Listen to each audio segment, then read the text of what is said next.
Assalamualaikum warahmatullahi wabarakatuh. Perkenalkan, saya Gumilang Ramadan, mahasiswa Prodi Kesejahteraan Sosial Universitas Pajajaran. Pada video kali ini, saya akan memaparkan hasil wawancara untuk tugas HGTC 2021 yang bertema mengenali dan memahami potensi sumber dari lingkungan sekitar. Dalam wawancara kali ini, saya mewawancarai salah satu pelaku UMKM, yaitu Bapak Yanto, yang merupakan seorang penjajah bakso.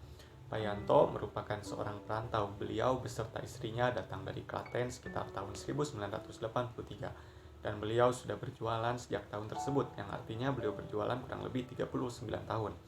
Beliau menjajakan baksonya di daerah kantor Kecamatan Batu Nunggal, Kelurahan Gumuruh, Kota Bandung. Setiap hari mulai berjualan sejak pukul setengah 12 hingga sekitar jam 5 atau jam 6 sore. Beliau bercerita mengenai bagaimana kondisi usahanya sebelum dan saat pandemi COVID-19 mewabah di Indonesia. Dari segi omset pemasukan yang beliau dapatkan sebelum pandemi, Pak Yanto mendapatkan sekitar 100 hingga 150 ribu per hari. Namun saat pandemi COVID-19 masuk ke Indonesia dan terjadi pembatasan sosial berskala besar, beliau berterus terang mengenai pemasukannya yang saat ini hanya cukup untuk makan sehari-hari, bahkan untuk membayar kontrakan saja mengalami kesulitan. Dari segi stok bakso yang beliau siapkan pun mengalami perubahan. Bahan-bahan dasar seperti sayur, mie, daging yang asalnya satu kali belanja untuk satu hari menjadi stok untuk 2 hingga 3 hari atau bahkan bertahan selama seminggu karena sepi pembeli. Beliau sebenarnya sudah berusaha melakukan perubahan atau inovasi dalam usahanya, seperti mencoba mendaftarkan usaha baksonya ke layanan pesan antar, GoFood atau GrabFood. Namun hal tersebut tidak bertahan lama karena pemahaman dan keterbatasan pengetahuan beliau dalam pengoperasian penggunaan aplikasi. Belum lagi gawai yang dimiliki beliau sudah kurang layak untuk digunakan. Potensi yang menurut saya dapat dikembangkan tentunya dengan menggunakan layanan pesan antar yang tadi, karena di era yang serba digital ini diikuti perkembangan teknologi yang cepat, hampir semua orang menggunakan media internet dalam kehidupan sehari-hari. Belum lagi masa pandemi ini yang mengharuskan semua orang menjaga jarak antara satu dengan yang lainnya.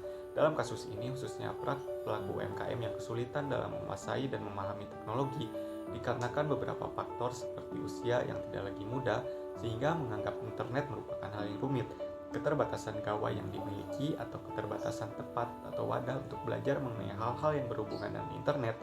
Maka pemerintah, pihak swasta, atau masyarakat mungkin dapat bekerja sama melakukan sosialisasi atau membuat suatu program edukasi yang bertujuan untuk membimbing para pelaku UMKM yang kesulitan dalam menggunakan teknologi hingga mereka menguasai hal tersebut.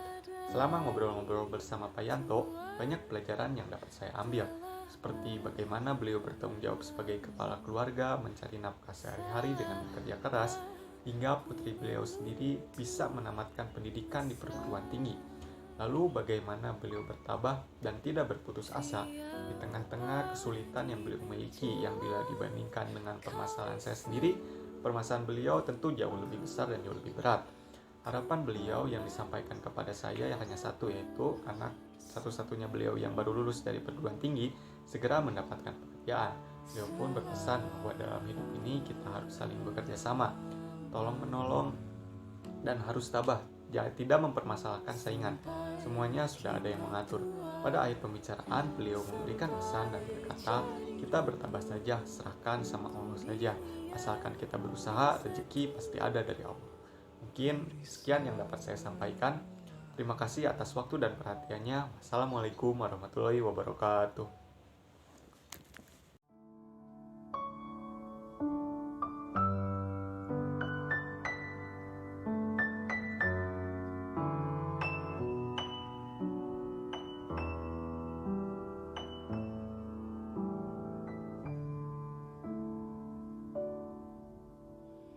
Badai buan telah berlalu, salahkah ku menuntut mesra?